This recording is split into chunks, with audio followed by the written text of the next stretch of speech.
கிறிஸ்துவின் சிலுவை மரணத்தின் போது சொல்லப்பட்ட 7 வார்த்தைகளை தியானிப்போமா? பிதாவே, இவர்களை மன்னியும்.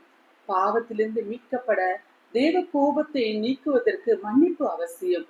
அதற்காக என்னையே நான் ஏக கிருபாதார பலியாய் அர்ப்பணித்தேன் என்று பிதாவிடத்திலே சொல்லி மன்னிப்பு கேட்கிறார் கிறிஸ்து நமக்காக. இரண்டாவதாக, இன்றைக்கு நீ என்னுடனே பரதீசில் இருப்பாய். அதாவது பாவத்தை வெறுத்து மனம் திருந்தின பாவிக்கு கிடைத்த பரிசு. அம்மா, அதோ உன் மகன், அதோ உன் தாய் என்று சொன்ன வார்த்தையின் நிமித்தம் அவர் தம்மையே முழுமையாய் நம்புகிற தம்முடைய பிள்ளைகளை அவர் மறக்காதவர், அவர் இறுதி வரையிலும் அவர்கள் மீது கரிசனை உள்ளவர் என்பதின் வெளிப்பாடு, அன்பின் வெளிப்பாடு. நான்காவதாக, என் தேவனே, என் தேவனே, ஏன் என்னை கைவிட்டீர் என்று இன்றளவும் நாம் அநேக நெருக்கமான சூழ்நிலைகளை சொல்லுகிற ஒரு வார்த்தை. காரணம், அவர் பாவ ரூபமானதினாலே பிதாவின் முகத்தை சற்று நேரம் அவர் பார்க்க முடியாமல் போனது. பிதாவுக்கும் அவருக்கும் இடையிலே தடையாக பாவம் வந்தது. அந்த வேதனையின் வெளிப்பாடுதான் அது.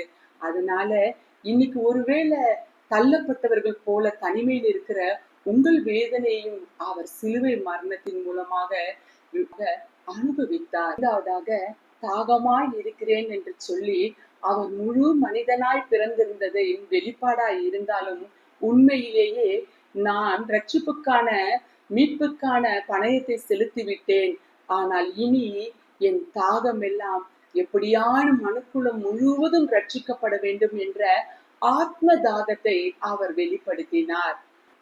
ஆறாவதாக, முடிந்தது.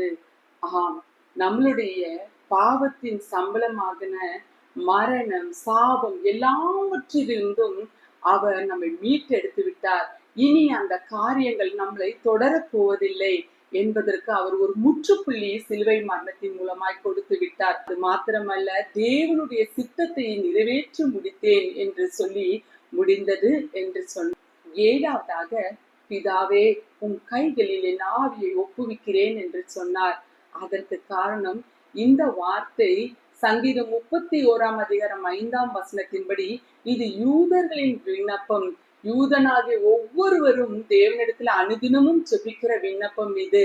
அந்த விண்ணப்பத்தை சொன்னதோடு மாத்திரமல்ல, அவர் தேவனுடைய திட்டத்தை நான் நிறைவேற்றி முடித்து விட்டேன், எனவே என்னை முழுமையாய் உம்மிடத்தில் ஒப்புவிக்கிறேன் என்று சொல்லி அவர் ஒப்பு கொடுத்தார்.